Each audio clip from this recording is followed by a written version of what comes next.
आखिर ज्यादातर एक्सीडेंट बस पापा की परियां ही क्यों करती है? और पापा की परियों के ऊपर इतने सारे एक्सीडेंट मीम्स क्यों बन रहे हैं? आखिर इसमें गलती किसकी है? कौन है इन सारे घटनाओं के पीछे का मास्टरमाइंड? अगर पापा की परी एक्सीडेंट कर दे तो इसमें लड़कों की क्या गलती है? तो आज हम इस वीडियो में पता करने वाले हैं कि आखिर इन सारे एक्सीडेंट के पीछे का राज क्या है।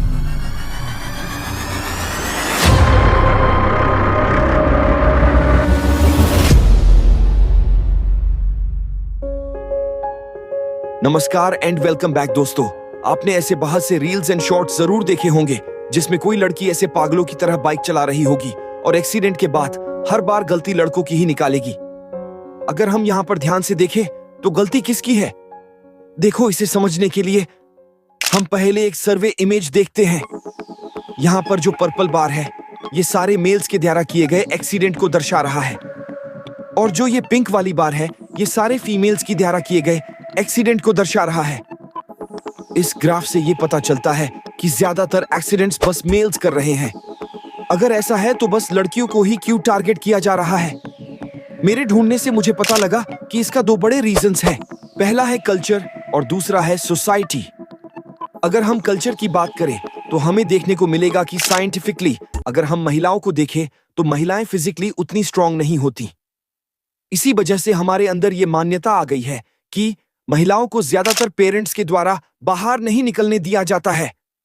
अगर रोजगार की बात करें तो बस पुरुष ही महिलाओं के मुकाबले ज्यादातर बाहर निकलते हैं कमाने के लिए।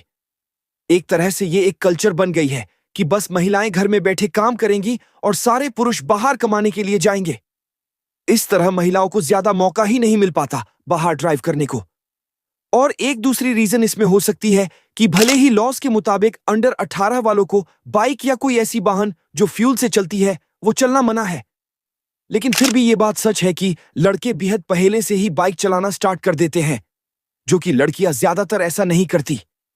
तो ये गया हमारा फर्स्ट रीजन, जहां लड़कियों के एक्सीडेंट के पीछे का कारण एक तरह से हमारा ये घटिया कल्चर है जिसमें हम दोनों जेंडर को अलग अलग मानते हैं। और अगर साफ साफ बोले तो हमारे कल्चर में बहुत जेंडर इनइक्वालिटीज है। अगर हम दूसरी रीजन की बात करें तो इसमें गलती हमारे समाज की है। आपने इन सारे मीम्स में ये जरूर देखे होंगे जिसमें एक्सीडेंट करने के बाद लड़कियां लड़कों पर ब्लेम डालती है। अगर मैं बोलूं कि जाने अनजाने में ही सही, लड़कियां यहां पर कुछ हद तक सही है। ये सुन के आपको थोड़ा हैरानी हुई होगी, लेकिन इसके पीछे का कारण बहुत गहरा है। चलो इसे एक एग्जाम्पल की मदद से समझते हैं। इमेजिन करो जब तुम्हें क्लास में या किसी भी पब्लिक प्लेस में पहली बार स्पीच देने को कहा जाए तो तुम्हें उस टाइम कैसा महसूस होता है, जबकि तुम्हें पता है कि सारे पब्लिक का नजर तुम पर है। सच बताना, क्या तुम वहां पर कुछ ठीक से बोल पाओगे? ऑब्वियस सी बात है कि तुम्हें थोड़ा सा तो नर्वस जरूर फील होगा। और अगर समाज की बात करें तो हर लड़कियों को बस बॉडी की नजर से देखा जाता है। अगर कोई लड़की रास्ते से गुजर रही है तो उसे देख के कई सारे छपरी लड़के ऐसे घूरने लग जाएंगे जैसे कभी कोई लड़की ना देखी हो।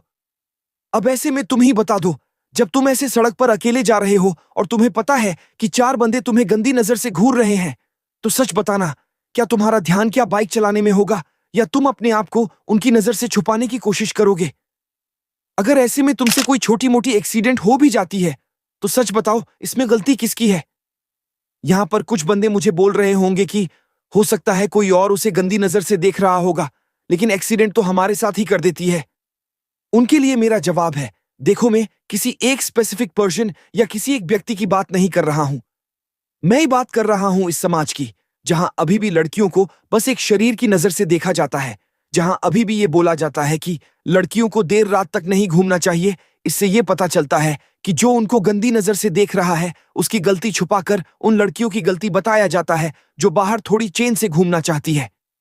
और ये सारे जो मीम्स बन रहे हैं लड़कियों के ऊपर, इससे ये पता चलता है कि बस महिलाओं को ही स्पेसिफिक टारगेट किया जा रहा है, ये दर्शाने के लिए कि सारे महिलाएं कमजोर हैं और बस उनको कभी घर से बाहर नहीं निकलना चाहिए। अगर अब भी तुम्हें ये लगता है कि महिलाएं गलत ड्राइव करती हैं, तो मेरा एक सवाल का जवाब देना, क्या तुमने कभी ऐसा होते देखा है कि कोई महिला किसी पुरुष को देखकर ऐसे स्टंट करने लगती है? क्या तुमने कभी ये देखा है कि कोई महिला ऐसे ओवर स्पीडिंग वीडियो बनाकर इंटरनेट पर व्यूज पाने के लिए अपलोड कर रही है? देखो, मैं इस वीडियो के जरिए ये बोलने की कोशिश नहीं कर रहा कि लड़कियों से गलती नहीं हो सकती है। इस वीडियो का मतलब है कि हर किसी को, चाहे वो मेल हो या फीमेल, उनको एक इंसान की नजर से देखो और गलती हर इंसान से हो सकती है। और तुम्हें क्या लगता है, ये सारे जो देखते हो सुपर बाइक्स, इनका जरूरत क्या है? बाइक तो बस एक वाहन है जिससे ट्रैवल किया जाता है, लेकिन ये जो बड़े बड़े महंगे सुपर बाइक्स हैं, इसे कंपनी आखिर बना क्यों रही है? इसका जवाब है कि ये सारे कंपनीज बाइक इसलिए बना रहे हैं क्योंकि मार्केट में इसकी डिमांड है। और कभी ये सोचा है कि डिमांड किसका है? क्या ऐसे सुपर बाइक्स का डिमांड महिलाएं करती है? कभी तुमने सुपर स्कूटी देखा है जिसमें बड़े बड़े साउंड निकालने वाली एग्जॉस्ट लगा हुआ हो? आखिर बाइक में एग्जॉस्ट लगाने की जरूरत क्या है? बाइक की हॉर्न काम नहीं कर रही है या उसकी इंजन में साउंड की थोड़ी कमी है? देखो, मैं एंड में बस यही कहना चाहूंगा कि ये जो मेंटालिटी है हर किसी को जेंडर से जज करने की, ये मेंटालिटी खत्म करो। और मैं बस ये लड़कियों के फेवर में नहीं बोल रहा, मैं उन सब के लिए बोल रहा हूँ जो अपनी जेंडर की वजह से तकलीफ झेल रहा है, चाहे वो लड़की हो या लड़का। और एक बात है जिसे मैं विरोध करना चाहूंगा, जो समाज हमें बचपन से सिखाती आ रही है कि लड़के बस पैसे कमाने के लिए पैदा होते हैं और लड़कियां बस शादी करने के लिए। As a male I can feel this कि एक लड़का अगर लाइफ में कुछ बन नहीं पाया तो उसकी जिंदगी को झंड माना जाता है, और अगर लड़की होकर पैदा हुए हो तो तुम्हें बस अपनी खूबसूरती के ऊपर मेहनत करनी है। फिर तुम्हारे पास दो ऑप्शन होते हैं, करियर अगर नहीं बना पाते हो तो शादी कर लो। और इसमें लड़के की या लड़की की गलती नहीं है, इसमें गलती समाज की है और ओल्ड जनरेशन की है। मुझे लगता है कि जितनी जल्दी हो सके अगर हम इस मेंटालिटी को खत्म कर पाए और बस हमारे एक जनरेशन को सुधार पाए, तो आगे जितने भी जनरेशन आएंगे उनमें कभी ये प्रॉब्लम्स नहीं देखने को मिलेगा, जैसे कि लड़कियों की बाइक एक्सीडेंट, सारे रेप केस, दहेज प्रथा, जितने भी ये कैंसर जेंडर के नाम पर फैल रहे हैं, वो सारे ना के बराबर हो जाएंगे। और यही बात आप तक पहुंचना इस वीडियो का मोटिव है।